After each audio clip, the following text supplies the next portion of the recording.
Come on, Monica, admit it. Michael is a train wreck waiting to happen. Oh, will you stop talking about my grandson like that? Your grandson was not in this house a week, and he had a fight at the country club and got arrested for reckless driving. My grandson never would have left the house if you hadn't forced him out with your constant nagging. He's a menace to society, and you're blaming it on me? Yes, I am. Well, I happen to think Michael's a breath of fresh air in this house. Well, thank you, Alice. Suck up. Oh, sorry, Miss Tracy. Thank God that wasn't piping hot coffee.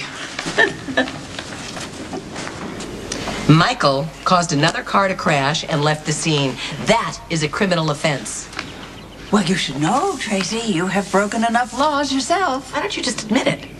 He is exactly like his father, AJ. A total disappointment. Good morning, everybody. What's good about it? Come on in, my dear. Come on. Rebecca has kindly agreed to move in with us.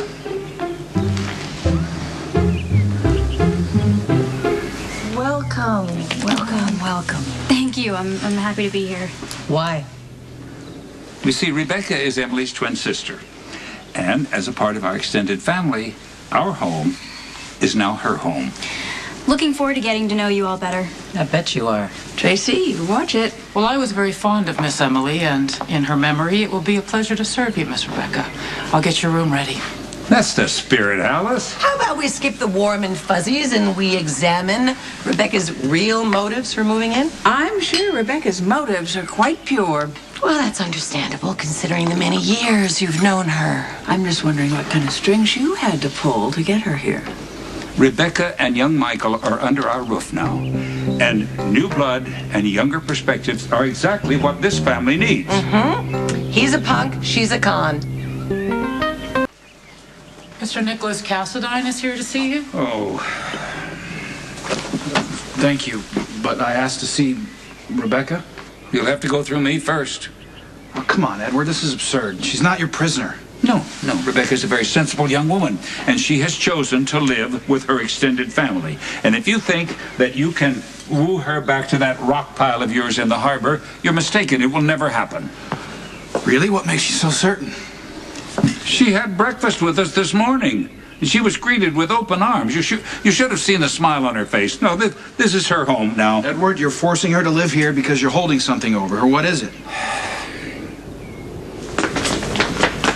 What are you doing here? Oh, hey, you could at least pretend to be happy to see me. Look, Ethan, if Tracy finds you here, we're both screwed. She's gonna realize that I'm just here for Emily's money, and then you're not gonna get your cut of the money. Okay, relax. I just came by to give you this.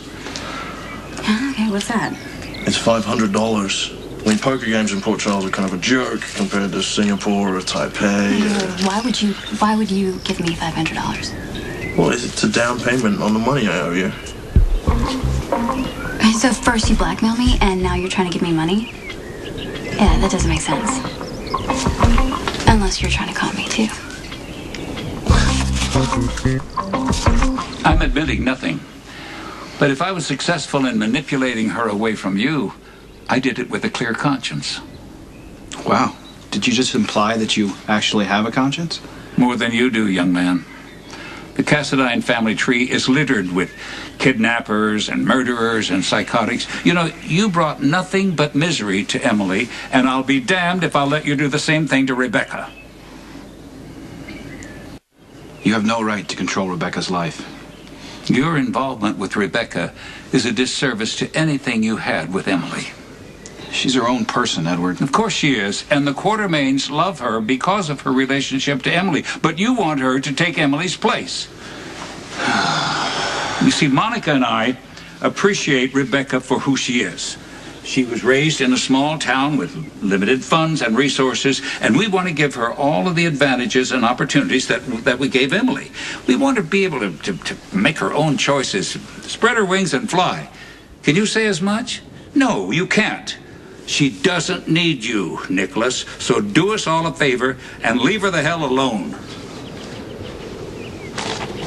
You know, I thought now that you're away from Nicholas that maybe you and I could pick up where we left off. After you've threatened and blackmailed me? Yeah, sorry. I was afraid of losing you, and I know I could have gone about it much better. You never had me, Ethan. You know, we teamed up to get my sister's money. It's not a long-term relationship. Well, I mean, when we were together in the city, we had some fun times, right? I mean, we were just prepping to get my sister's money. Look, don't worry, you're gonna get your cut. It's just not what I call fun anymore. Because you found a bigger prize? He's not a prize to me. Then what is he? Is he Prince Charming to you? Is he the man of your dreams? I mean, come on. Don't turn this into a joke. Did it ever occur to you that maybe I actually care about you? And that maybe I wanted to stay with you? Instead of just counting out my money and waving goodbye as you galloped off into the sunset with Nicholas. Why are we being stopped? Oh, I can't begin to imagine. I was driving in exemplary fashion, not a mile over the speed limit. I see your driver's license, sir. Oh, this is outrageous.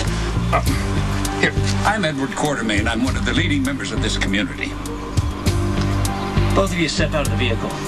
We'll do no such thing. I'm on my way to General Hospital to take this young lady there where she works. And I won't waste one more moment with this tomfoolery. Now you step aside, young man, or I'll run over your foot. Get out of the car and put your hands on your heads. Heads will roll for this. It's just a misunderstanding. No, it's another example of PCPD's gross incompetence. Organized crime plagues this city. And who do they arrest? Oh, a distinguished businessman and an upstanding young woman. It's a travesty. Oh, please, calm down, Mr. Quartermaine. Edward. Edward. I know you won't call me grandfather. Okay, you need to calm down. No, I will not put up with this outrage. Look, being locked up in here is not exactly how I want to spend my day either, but we're not fugitives. It's all going to get straightened out.